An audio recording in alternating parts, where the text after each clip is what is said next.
அஸ்ஸலாமு அலைக்கும் ஃப்ரெண்ட்ஸ்.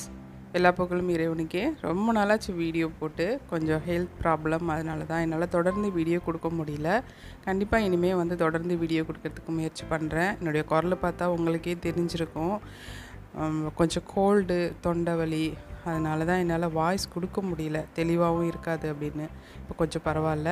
இனிமேல் நான் தொடர்ந்து வீடியோ கொடுக்க முயற்சி பண்ணுறேன். என்னுடைய வீடியோவை தொடர்ந்து ஆதரவு கொடுங்க, சப்ஸ்கிரைப் பண்ணுங்கள், லைக் பண்ணுங்கள், உங்கள் ஃப்ரெண்ட்ஸ் அண்ட் ஃபேமிலிக்கு இந்த வீடியோவை ஷேர் பண்ணுங்கள். உங்களுடைய ஆதரவு இருந்துச்சு அப்படின்னா கண்டிப்பாக நான் தொடர்ந்து வீடியோ கொடுக்குறேன். இப்போ வீடியோக்குள்ளே போகலாமா?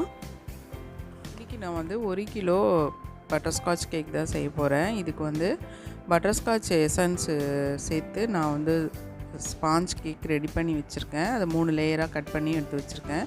இப்போ வந்து நம்ம கேக்கை கொஞ்சமாக க்ரீம் அப்ளை பண்ணிவிட்டு கேக்கை வந்து போர்டில் வச்சிடலாம்.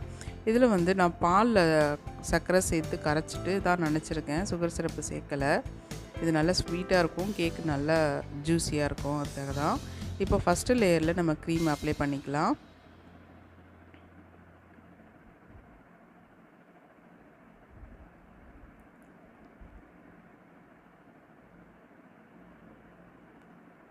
க்ரீம் அப்ளை பண்ணிவிட்டு இதில் கொஞ்சமாக பட்டர்ஸ்காட்ச் சாஸ் சேர்த்துட்டு அதையும் நல்லா ஸ்ப்ரெட் பண்ணி விட்டுடலாம். இப்போ இதில் கொஞ்சமாக நம்ம வந்து பட்டர்ஸ்காட்ச் சேர்த்துக்கலாம். நட்ஸை கொஞ்சம் நுணுக்கி வச்சுருக்கிறேன், அதை சேர்த்துட்டு நம்ம அடுத்த லேயரும் இதே மாதிரி ப்ரிப்பேர் பண்ணிக்கலாம். 4 முட்டைக்கு நான் வந்து 1 கப்பு மைதா மாவு, 3/4 கப்பு சுகர் சேர்த்து கேக் பேஸ் ரெடி பண்ணி வச்சுருக்கேன். இதில் வந்து எசன்ஸும் சேர்த்துக்கலாம். இதுக்கு பதிலாக வந்து நம்ம பட்டர்ஸ்காட்ச் சாஸ் சேர்த்து அதையும் நம்ம செய்யலாம், அதுவும் நல்ல ஃப்ளேவர் கொடுக்கும். முதல் லேயர் மாதிரியே நம்ம 2வது லேயரையும் ரெடி பண்ணிக்கலாம்.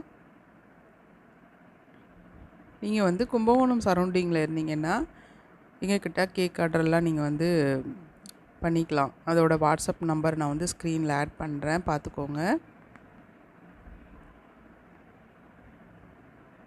இப்போ வந்து நம்ம அதே மாதிரி 3வது லேயரையும் செஞ்சு எடுத்துக்கலாம்.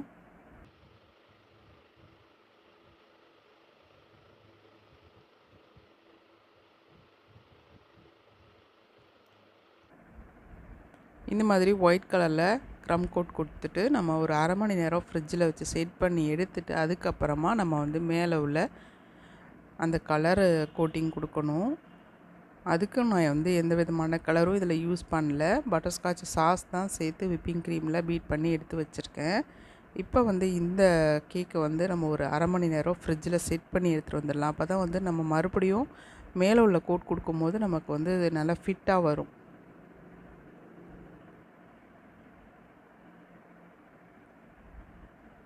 இது ஒரு 1/2 மணி நேரம் ஃப்ரிட்ஜில் வச்சு 1/2 மணி நேரம் கழித்து நான் ஃப்ரிட்ஜ்லேருந்து எடுத்துகிட்டு வந்திருக்கேன். இப்போ வந்து விப்பிங் க்ரீமில் கொஞ்சமாக பட்டர்ஸ்காட்ச் சாஸ் இருக்குது இல்லையா, அதை மிக்ஸ் பண்ணிவிட்டு நான் வந்து மேலே உள்ள கோட்டிங் கொடுக்குறேன்.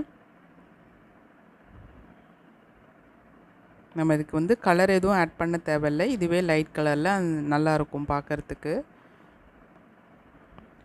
அடிக்கடி வீடியோ கொடுக்கணும் அப்படின்னு தான் நினைக்கிறேன் ஃப்ரெண்ட்ஸ். ஆனால் என்னோடய உடல்நிலையோட ஒத்து வர மாட்டேங்குது, கொஞ்சம் ஹெல்த் ப்ராப்ளம்லாம் இருக்குது, அதனால தான் என்னால் தொடர்ந்து வீடியோ கொடுக்க முடியல, சாரி.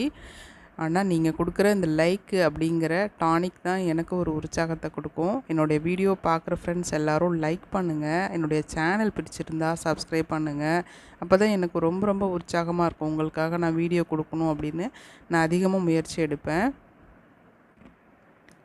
ஃபுல்லாக கோட்டிங் கொடுத்து முடித்தாச்சு.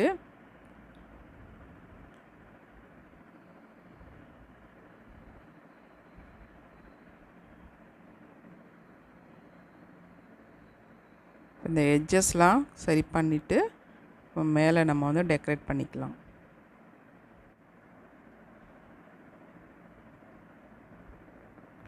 இந்த பட்டர்ஸ்காட்ச் கேக்குக்கு சாஸும் இந்த பட்டர்ஸ்காட்சும் நான் எப்படி ரெடி பண்ணேன் அப்படிங்கிற வீடியோ வேணும் அப்படின்னா நீங்கள் வீடியோக்கு கீழே கமெண்ட் பண்ணுங்கள், கண்டிப்பாக நான் உங்களுக்கு அந்த வீடியோவை அப்லோட் பண்ணுறேன்.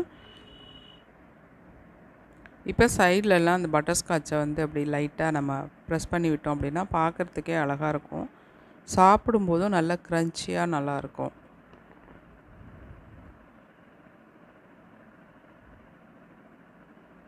முடிச்சாச்சு. இப்போ மேலே வந்து ரோஸ் நாசல்ஸ் வச்சு நம்ம பூ போட்டுக்கலாம்.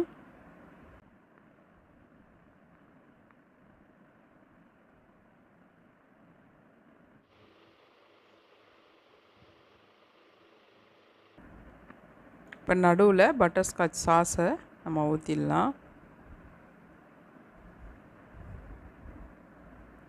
அவ்வளோதான், இந்த கேக் டெக்கரேஷன் முடிஞ்சிருச்சு. இந்த கேக் எப்படி இருந்துச்சுன்னு மறக்காமல் உங்களுடைய கருத்துக்களை சொல்லுங்கள். கொஞ்சம் கொஞ்சம் சுகர் பால்ஸ் சேர்த்துக்கிறேன். ஓகே ஃப்ரெண்ட்ஸ், இந்த கேக் ரெசிபி உங்களுக்கு பிடிச்சிருந்தா உங்கள் வீட்டில் கண்டிப்பாக உங்கள் குழந்தைங்களுக்கு செஞ்சு கொடுத்து என்ஜாய் பண்ணுங்கள். என்னுடைய வீடியோ பிடிச்சிருந்தால் லைக் பண்ணுங்கள், சேனல் பிடிச்சிருந்தால் சப்ஸ்கிரைப் பண்ணுங்கள், உங்கள் ஃப்ரெண்ட்ஸ் அண்ட் ஃபேமிலிக்கு இந்த வீடியோவை ஷேர் பண்ணுங்கள். தேங்க்ஸ் ஃபார் வாட்சிங்.